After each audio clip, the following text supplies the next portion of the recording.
Bueno, pues seguimos con el Salmo 73, ¿no? La segunda parte.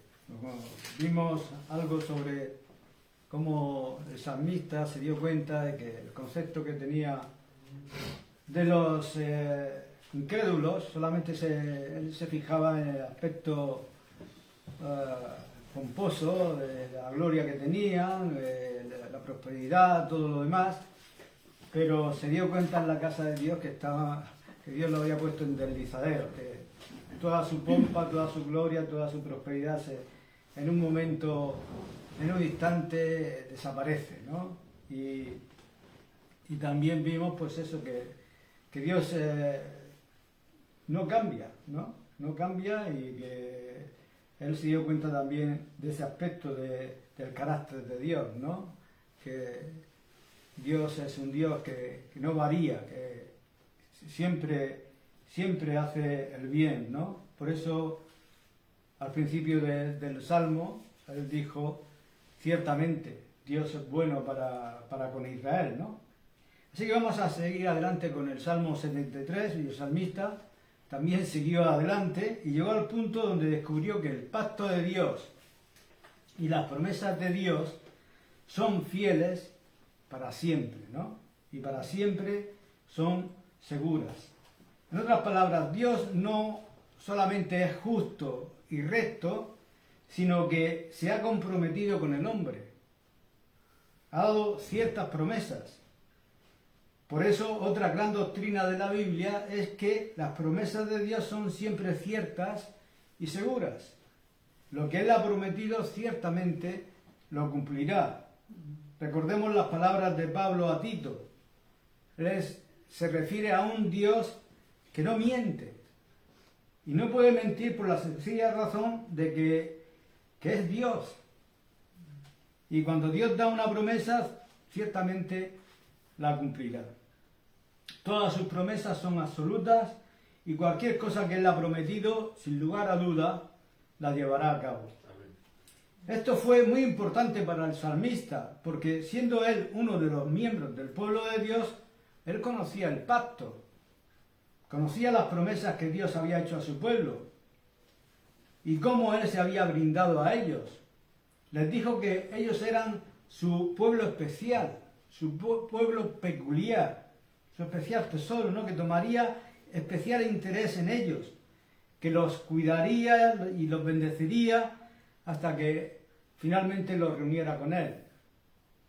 El salmista, como hemos visto, estuvo tentado a preguntar, bueno, si esto es así, ¿por qué estoy yo en esta situación? Pero ahora en el santuario de Dios se da cuenta de que su actitud era incorrecta y ve que Dios obra tanto indirecta como directamente. Fue en el santuario de Dios que él se dio cuenta de esto. Si leemos los versículos que siguen, nos daremos cuenta de cómo él lo desarrolla. Dice, con todo, yo siempre estuve contigo. Me tomaste de la mano derecha, me has guiado según tu consejo y después me recibirás en gloria. Se da cuenta de todo tan claramente que cuando se dispone a escribir este salmo, como he dicho antes, comienza diciendo, ciertamente es bueno Dios para con Israel, aunque parezca a veces todo lo contrario, pero Dios siempre es bueno para con su pueblo. Él nunca deja de cumplir sus promesas. Estos son los postulados fundamentales en nuestra relación con Dios. Y nunca debemos ceder a la tentación de preguntar o de dudar sobre el particular. Entonces vemos que el concepto del salmista acerca de Dios fue corregido. Primeramente en lo que respecta al carácter de Dios.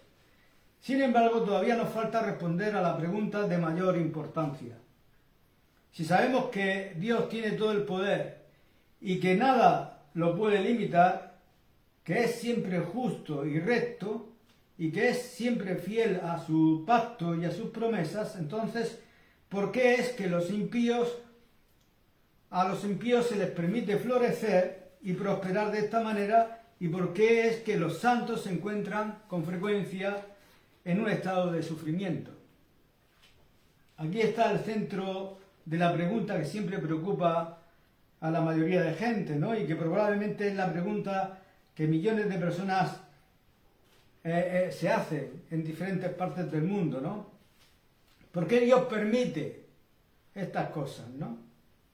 El salmista encontró la respuesta en la casa de Dios y lo expresan en una manera muy interesante. Encontraremos la misma respuesta en varios salmos, ¿no? Y por cierto también en otras partes de las Escrituras. Aquí se expresa en palabras que bien podemos describir como un antropomorfismo. El salmista dice que la explicación es que Dios por el momento parece estar dormido. Porque dice, cuando despertares, menospreciarás su apariencia, ¿no? Y esto es un antropomorfismo. Me cuesta decir esa palabra, pero en fin, antropomorfismo. En otras palabras, el salmista parece poder decir que lo que descubrió en el santuario de Dios tuvo que expresarlo en términos humanos. Debido a las limitaciones de nuestro entendimiento y de nuestro lenguaje, él utiliza representaciones figuradas de lo que es cierto acerca de nosotros como hombres. Dios no puede dormirse, pero aparenta estar dormido. No es que Él se ha olvidado de ser bondadoso. Está dormido. Este es el argumento. Y una declaración similar se encuentra en el Salmo siguiente, en el versículo 22, donde después de describir la desolación de la iglesia y la forma en que el enemigo vino y redujo casi todo a escombros, el salmista termina con una oración y dice: levántate, oh Dios, aboga tu causa. Parece que se vuelve a Dios y le dice: Dios, ¿por qué no te despiertas? Levántate, oh Dios. Y esa es la misma idea, ¿no? En el Salmo 44, 23 está aún más enfatizado, donde dice: despierta, ¿por qué duermes, Señor? Despierta, no te alejes para siempre. Y aquí tenemos a un hombre que en estado de desesperación ve la desolación producida por el enemigo, sabe que Dios es justo y todopoderoso, y volviéndose a Dios dice: ¿por qué duermes, Señor? ¿Por qué no te haces valer? Todas estas cosas expresan la misma idea, y esto es lo que ahora debemos examinar en detalle. ¿Por qué entonces Dios parece estar dormido? ¿Por qué permite que los impíos florezcan de esta manera? Hay en las Escrituras ciertas respuestas bien definidas a esta pregunta. Primero, no hay duda alguna que una de las razones por qué Dios permite que estas cosas sucedan es para que el pecado sea revelado tal como realmente es y sea visto como es en toda su perversidad. Si queremos un clásico ejemplo, lo encontraremos en la segunda parte de Romanos 1, donde Pablo destaca en la historia del hombre su deslizamiento y caída. Pablo estaba escribiendo acerca de la civilización o de la sociedad de su tiempo y describe la terrible fealdad e inmundicia de la vida. Nos da una horrible lista de pecados, las perversiones sexuales y todas esas otras cosas que caracterizaron la vida de aquella época. Y yo estaba pensando, y de esto también. Y dice que la verdadera explicación de todo eso es que la humanidad había sustituido la criatura por el Creador. Se había rebelado contra las santas leyes divinas y por tanto Dios los entregó a una mente reprobada. Dios había retirado su poder de retención, ha permitido que el pecado se manifieste y se muestre realmente como es. Indudablemente esto es algo que necesitamos recordar hoy en día. También nuestros padres y antepasados se volvieron sus espaldas a Dios, cuestionaron la autoridad de las Escrituras. Esto se ha hecho inclusive desde el púlpito y el hombre se convirtió en autoridad. Lo que el hombre piensa acerca de la Biblia Lo que el hombre piensa acerca de Dios, lo que el hombre piensa acerca de la moralidad, fue hecho ley. El hombre se ha puesto en la posición de autoridad y rehusó la autoridad de Dios. Y hoy en día estamos cosechando las consecuencias. Dios, por decirlo así, se dirige a la humanidad y le dice: muy bien, yo les voy a dejar para que vean a dónde les llevan sus criterios y sus filosofías. Y ahora estamos empezando a ver realmente lo que es el pecado. Se están manifestando en toda su fealdad.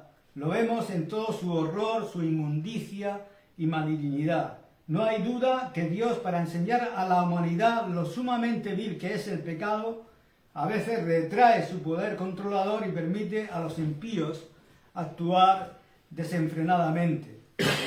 Les deja actuar a su antojo y pronto se hace ver lo que realmente son. El pecado es ignorado por los filósofos y los psicólogos pretenden ignorarlo también, pero nosotros lo estamos viendo tal como es. Es una horrible e inmunda perversión y codicia. Está en el corazón de las personas educadas y así como de las personas analfabetas. Está en todas las clases y estratos sociales. Está en todas partes. Y esta es una razón, pero no la única, porque sin duda Dios permite que sucedan estas cosas. En parte como castigo por el pecado. Si leemos Romanos 1, nos daremos cuenta que este punto surge allí también. En otras palabras, Dios retira su poder restrictivo para que las personas cosechen las consecuencias de sus propios pecados y así, en esa forma, Él los castiga. Todos somos iguales por naturaleza. Deseamos los placeres del pecado sin sus consecuencias. Deseamos poder pecar sin sufrir por ello. Sin embargo, no podemos. Porque no hay paz para los impíos, dice el Señor.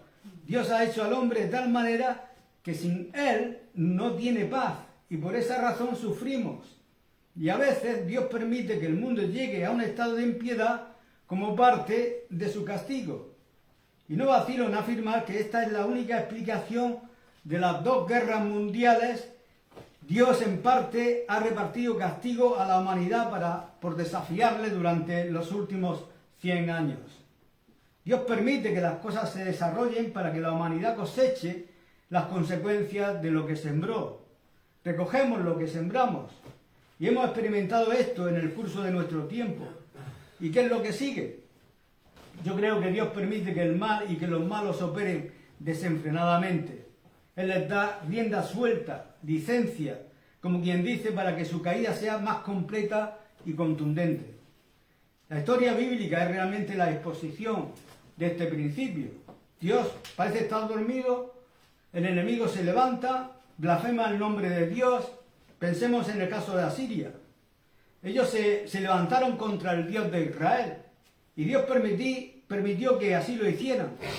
Ellos se enaltecieron casi hasta los cielos y dijeron: nada nos puede detener. Luego Dios intervino y todo el imperio cayó, siendo terrible la derrota final, ¿no? Cuando el fanfarrón expresa su máxima jactancia, entonces es derribado. Si Dios los hubiera humillado antes, no hubiera parecido tan maravilloso. Así Dios permite que la maldad y los poderes malignos hagan cosas increíbles en este mundo, tanto que las personas piadosas se preguntan: ¿podrá Dios detener todo esto? Entonces, cuando el fin está ya por llegar, Dios se levanta y vence. De esta forma, la derrota del enemigo es mayor y más completa. Luego, por otra parte, Dios permite esto para mostrar su grandeza y gloria ante el fracaso de tan grande y poderoso enemigo. Dios se levanta, los derrota y todos los que lo ven temen al todopoderoso y glorioso Dios. Todo esto está bien ilustrado al final del capítulo 12 del libro de los Hechos, de un rey llamado Herodes, ¿no? Que se sentaba en un trono, dio un gran discurso, y después de arengar al pueblo, el pueblo clamó y dijo, voz de Dios y no de hombre. Luego Dios, se nos dice, envió a un ángel y le hirió, por cuanto no dio la gloria a Dios, y expiró, comido de gusanos. Pero la palabra del Señor crecía y se multiplicaba. Continuó el texto, ¿no? Y vemos aquí el contraste, ¿no? La pompa y la grandeza fueron destruidas, pero la palabra de Dios que este rey necio estaba tratando de destruir, creció y se multiplicó. Así la gloria de Dios fue manifestada. Y la última explicación que daré es esta. No hay duda alguna que a veces Dios permite que los impíos florezcan para disciplinar a su pueblo. Y lamento tener que decir esto, pero necesitamos ser disciplinados. ¿Cuántas veces Dios permitió que se levantaran enemigos contra el pueblo de Israel con el propósito de disciplinarlos? Ellos, su propio pueblo, aflojaban y se olvidaban de Dios. Él les suplicaba y les mandaba profetas, pero hacían caso omiso. Entonces levantó a Siria, levantó a los caldeos para castigarlos, para corregir a su propio pueblo. Y no me equivoco en afirmar que muchas de las cosas que pasan en este siglo se deben en parte a que nosotros, el pueblo de Dios, necesitamos también ser disciplinados. La Iglesia misma, en mayor medida, es culpable de debilitar la fe de los creyentes en la palabra de Dios. Y no es sorprendente que las cosas estén como están.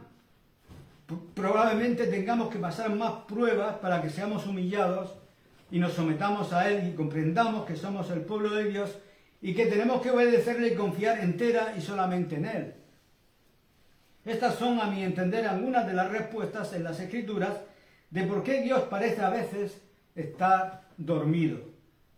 Pero esto no es todo. Lo que el salmista aprendió en el santuario de Dios acerca de los caminos de Dios, él también comprendió el carácter de Dios y que Dios solo aparenta estar dormido. Y termina entonces con lo que pasa cuando Dios se despierta. Y dice, ¿cómo han sido desolados de repente? Perecieron, se consumieron de terrores, como sueño del que despierta. Así, Señor, cuando despertares, menospreciarás su apariencia. ¿Y qué es lo que está diciendo? La primera cosa es que Dios se levanta cuando despertares. Y va a suceder. Dios no está permanentemente dormido. Hay un límite que Dios permite a los impíos. Ciertamente les permite hacer bastante, pero hay un fin a la libertad y aparente licencia que Él da a sus enemigos. Como dice el texto, no contenderá mi espíritu con el hombre para siempre. ¿Por cuánto tiempo ha de continuar esto? La clave a esta respuesta dada por Dios al principio de la historia es que los santos deben esperar. Porque como dice también el texto, porque aún no ha llegado a su colmo la maldad del amorreo hasta aquí. Hay un límite.